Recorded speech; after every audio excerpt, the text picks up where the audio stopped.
Olá, bom dia. Sejam bem-vindos ao Mãe Fora do Script. Eu sou a Patrícia, tenho 30 anos, tenho um bebê com 1 ano e 5 meses e fui diagnosticada com déficit de atenção, PHDA, no meu pós-parto. O meu filho foi a causa deste diagnóstico, não foi a causa. O meu filho foi a causa deste diagnóstico, hum, não a causa do meu déficit de atenção, que existe desde sempre. Mas o motivo de eu finalmente, ter tido o maior breakdown da minha vida e ter decidido que precisava de apoio, precisava descobrir o que é que se passava, porque não certas coisas não me pareciam normais. Ah, não é que não sejam normais, mas não eram neurotípicas, digamos. Hum, E eu procurei, um diagnóstico quando tinha 4 meses de pós-parto, depois de muitas dificuldades. Eu criei este podcast porque ao longo deste ano que tenho o diagnóstico, ao partilhar certas experiências, falar com outras pessoas, dar certas coisas, percebi que há muita gente que se identifica com esta experiência. Assim é verdade, pode ser só o meu círculo íntimo.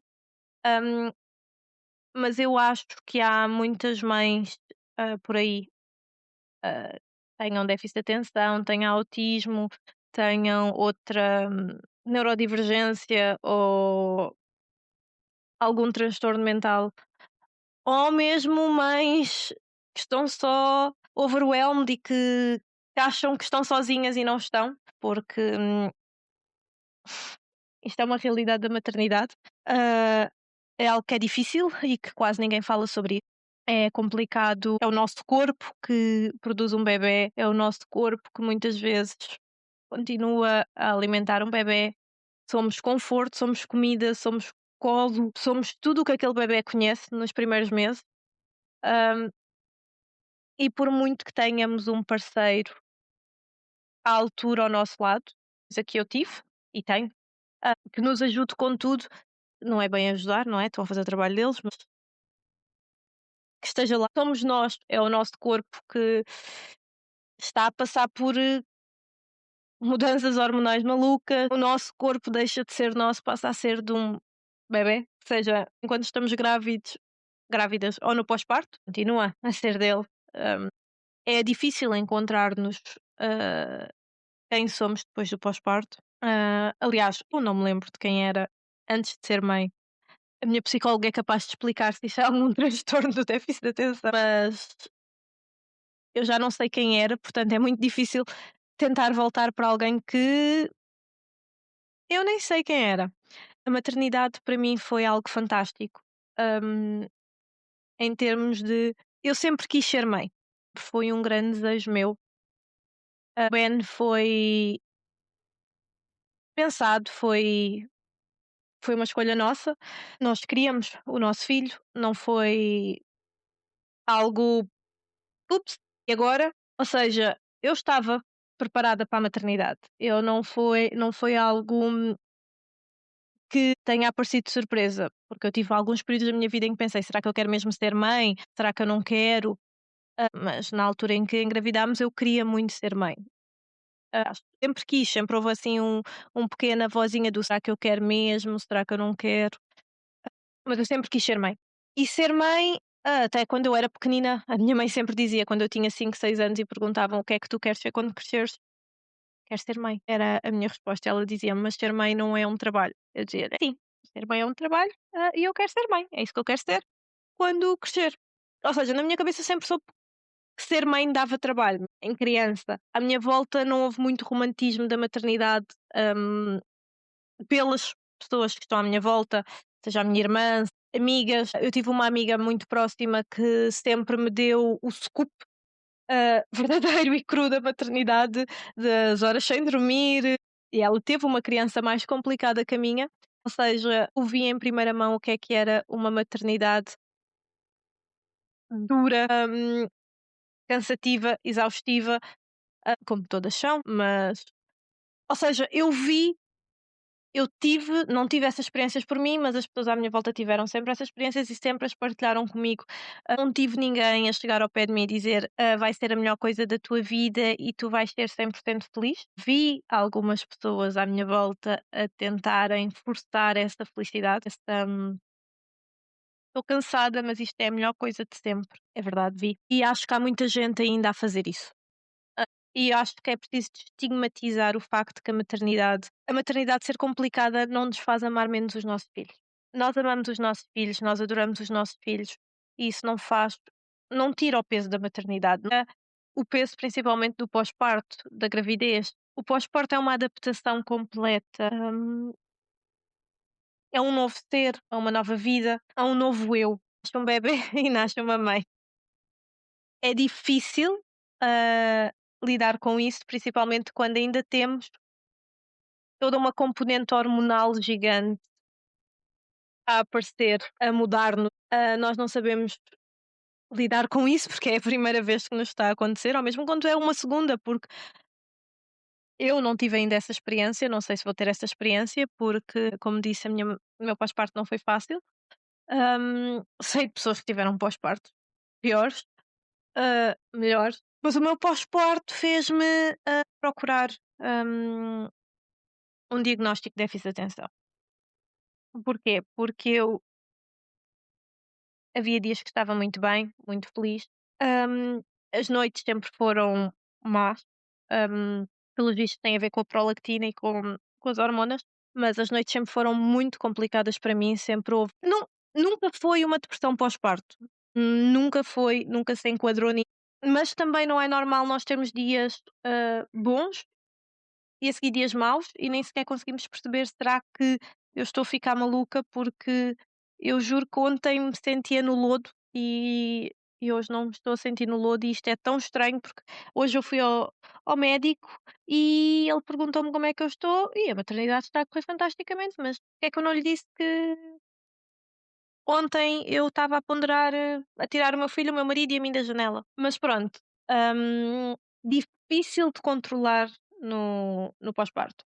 Eu não sabia que o tinha, havia certas suspeitas, mas ao longo da minha vida sempre que eu suspeitei de alguma destas coisas, PHDA, seja autismo, seja o que for, eu sempre descartei porque sempre havia algumas coisas com as quais eu me identificava, mas a maioria das coisas eu não me identificava, porque eram coisas que a maioria dos vídeos de déficit de atenção são sobre os sintomas nos homens. Sim, eu era uma criança um bocadinho hiperativa quando era pequenina, com 5 anos, acho que nunca não me calava, estava sempre a brincar, estava sempre a falar, mas depois havia períodos em que eu não falava. Eu na adolescência, lembro perfeitamente de um dia a minha mãe virar-se no carro e dizer: "Patrícia está connosco". Eu acho que a Patrícia não está connosco, porque a Patrícia está sempre a falar e a Patrícia agora está muito calada. Ou seja, eu não estou sempre a mexer uma perna, eu não estou sempre a correr sem conseguir estar quieta.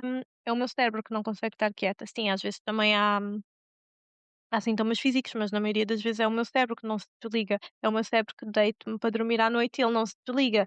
Foi o meu cérebro que nos primeiros meses de pós-parto, cada vez que tentava fechar os olhos, entrava em pânico a olhar se o meu filho estava a respirar. E sim, eu sei que é normal na maternidade, toda a gente se preocupa com isso, mas a um nível extremo, não conseguir descansar, não conseguir dormir, de ficar obcecada com tudo o que era maternidade, se estava ou não a fazer o melhor para o meu filho, sentir que não lhe conseguia dar atenção. Porquê? Porque eu estava com ele, e no início eles são umas batatinhas que não fazem nada, estava com ele, mas não estava com ele, porque o meu cérebro não parava de se preocupar com isto ou com aquilo, ou de procurar isto ou aquilo para fazer e porque é que estás aqui quieta com o teu filho quando tens isto para fazer, mas tu não te consegues levantar e ir fazer, não só no pós-parto, mas no déficit de atenção em geral. Eu sempre achei que procrastinava muito na minha vida e que, só funcionava sempre foi assim, trabalhos à última da hora ficam perfeitos se eu for fazendo ao longo do tempo,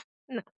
E isso sempre foi o déficit de atenção na minha vida, sempre houve muitas outras coisas que eu irei partilhar, ah, quiçá noutro episódio, mas a forma como o déficit de atenção afetou o meu pós-parto e a minha maternidade levou-me a procurar esse diagnóstico. Eu procurei esse diagnóstico, foi feito durante cerca de um mês. ah, com uma psicóloga especializada, mas eu depois não procurei logo ajuda porque estava melhor. Porquê? Foi na altura em que o Ben começou a mamar menos, as hormonas começaram a regular um bocadinho, e eu não procurei logo ajuda. E depois o que é que aconteceu? Quando eu estava quase a voltar ao trabalho é que eu procurei ajuda. E foi ajuda no sítio errado. Eu não sabia disto, mas também há psiquiatras, mais focados para a mulher com neurodivergência e outros mais focados para os homens. A medicação não funciona igual em toda a gente, não é? E principalmente uma mãe que está a amamentar, é preciso certos cuidados, certas competências médicas que não, nem toda a gente tem. E eu procurei ajuda no sítio errado, fui medicada com coisas que não estavam a fazer efeito, pelo contrário, primeiro eu fui medicada com Ritalina que me estava a dar palpitações, eu depois fui medicada com outra medicação que não era compatível com a amamentação, então o que é que acontecia? Eu tinha mais ansiedade em tomar aquela medicação do que, ou seja, o meu déficit de atenção ainda piorou, a minha ansiedade ainda piorou porque, hum, tinha medicação que me tinha sido passada e que eu não conseguia tomar porque não havia estudos suficientes sobre a amamentação, pronto. No início deste ano eu procurei, hum, por referências um médico especializado e comecei a medicação que estou a tomar até hoje, uma dose mais baixa por causa da amamentação. Mas quando eu a comecei a tomar, quando eu finalmente comecei a tomar algo para mim e que foi a noite do dia, eu percebi que o meu cérebro realmente funcionava de outra maneira. Eu não sabia que o meu cérebro conseguia funcionar de uma maneira normal, eu não sabia que eu conseguia ser produtiva de uma maneira normal, não é que eu não fosse produtiva, sempre fui uma pessoa muito produtiva, mas nos seus picos de produtividade. Ou seja, eu saía do trabalho, chegava à casa e o meu cérebro desligava porque estava tão cansado de estar constantemente em hiperfoco a tentar chegar a todo o lado que, às 4 da tarde, quando eu chegava à casa, o meu cérebro derretia. E eu lembro-me perfeitamente da primeiros dias que tomei medicação, chegar a casa e poder brincar com o meu filho. Poder, brincar verdadeiramente com o meu filho, pegar num livro, ler-lhe um livro e estar completamente presente. Eu nem sabia que não estava completamente presente. E eu sei que muitas mães se identificam com isto e muitas mulheres que não são mães também se identificam com isto. Portanto, eu decidi fazer este podcast para partilhar um pouco da minha história, ah, partilhar a minha maternidade com vocês, partilhar o meu diagnóstico com vocês, o meu déficit de atenção e o que mais vem aí. Para mostrar que vocês não estão sozinhas. Há muitas mulheres a passar pela mesma coisa, há muitas mães a passar pelas mesmas coisas e nós achamos que as nossas experiências são únicas e que ninguém nos vai entender porque às vezes partilhamos com uma pessoa que não nos entendeu e não é verdade. Nós somos muitas e muita gente se identifica com a tua experiência. E se tu te identificas com a minha, fica por aí, porque eu irei continuar a partilhá-la. E quiçá talvez a trazer um bocadinho de awareness para o que é o déficit de atenção, na mulher e o que é o déficit de atenção na maternidade e os impedimentos que as pessoas acham que não têm, que é só: "Ah, ela é só distraída" ou "é só isto". Mas eu sei o que é precisar de espaço, porque na maternidade tu precisas de espaço, o sentimento de culpa horrível, porque tu precisas de espaço, porque tu estás demasiado overwhelmed, overtouched e tu só queres sair um bocadinho, mas depois há aquela culpa e depois dizem "Mas tu não estás com saudades do teu filho?" E tu pensas: "Ups, ah, sim, no fundo eu tenho saudades do meu filho, mas longe da vista, longe do coração." E tu pensas: "Eu sou uma mãe horrível porque, eu não estou as 2 horas que estive longe do meu filho só a pensar no meu filho." Mas lá está, desta atenção e é uma coisa que até na vida normal te afeta e as pessoas acham que não, mas pronto, é isto. Se te identificas, fica por aí. Dentro em breve irá sair outro episódio. Um feliz dia da mãe a todas as mães de gato, de cães, todas as filhas, todos os filhos. E até à próxima. Esta foi a Mãe Sem Fora do Script.